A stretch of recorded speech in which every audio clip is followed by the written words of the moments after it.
આજે તો બપોરની રસોઈ કર્યા પછી સાંજની રસોઈ એટલી મસ્ત કે એટલે કે પનીરનું શાક એટલું મસ્ત બનાવ્યું કે મારી વ્યાના ખુશ થઈ ગઈ. મિત્રો ગુડ મોર્નિંગ, કેમ છો બધા? અને આજે આફ્રિકામાં અમારો દિવસ એટલો સરસ ગયો. સવારે બ્રેકફાસ્ટ કર્યા પછી કપિલ ઓફિસે જતા રહ્યા અને હું લાગી ગઈ બપોરની રસોઈમાં. અને એમાં બનાવ્યું હતું મેં ફ્લાવર બટેકાનું શાક, દાળ ભાત અને ગરમા ગરમ રોટલી.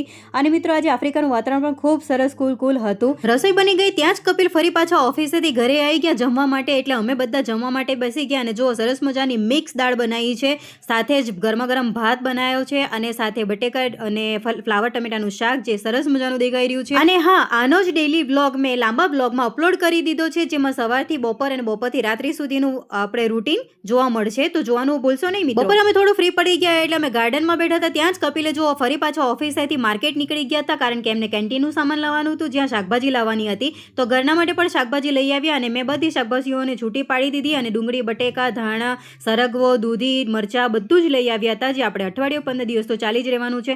અને સાથે જુઓ એક નવી વસ્તુ બતાવું, જે બટેકા છે ને અહીંના એકદમ પિંક કલરના જેવા, મતલબ થોડા ડાઘ જેવા હોય છે. અને ડુંગળી બટેકા મેં છૂટા પાડી દીધા, જેમાં જો કલર જુઓ બટેકાનો એકદમ અલગ, આપણા ઇન્ડિયા જેવો બિલકુલ નથી, થોડા અલગ હતા. અને સાંજે પછી જુઓ રસોઈમાં આજે મેં બનાવ્યું પનીરનું શાક, જેમાં વ્યાનાની ફરમાઈશ હતી કે મમ્મા મારે પનીરનું શાક ખાવું છે, જે કપિલ માર્કેટથી પનીર લઈને આવ્યા હતા. એકદમ નોર્મલ મસાલા જ યુઝ કરીને બનાવ્યું અને ઘરે એકદમ બનેલું હોય ને તો બધી જ વસ્તુ સારી લાગે મિત્રો. તો પનીર અને બધી જ વસ્તુ મેં દહીં અને બેસનમાં એડ કરી નાખી. સાથે બેઝિક મસાલા મેં એડ કર્યા હતા અને સાથે મરચાં અને હળદર, મીઠું, મરચું બધું જ એડ કર્યું હતું. અને તડકા માટે લીધું હતું મેં જીરું અને પછી બેઝિક મસાલા, એમાં પણ લાલ મરચું, હળદર, મીઠું અને જે ટમેટા, ડુંગળી અને લસણની પેસ્ટ હતી એને મેં એડ કરી દીધી.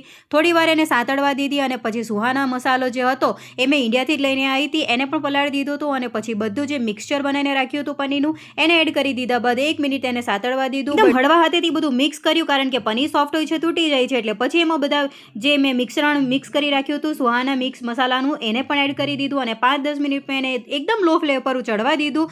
અને પછી સરસ મજાનું જો તેલ ઉપર આવી જાય ને ત્યાં સુધી શાક થઈ ગયું સરસ મજાનું. અને પછી મેં બનાવ્યા જવાના રોટલા. અને પછી પાછું સાંજે મેં બનાવ્યા જવાના રોટલા અને કપિલ માટે રોટલી, સાથે જ મેં બનાવી દીધો ભાત. અને કારણ કે બાળકોને જવાના રોટલા આપીએ ને એ ખૂબ હળવા, પચવામાં પણ ખૂબ સારા.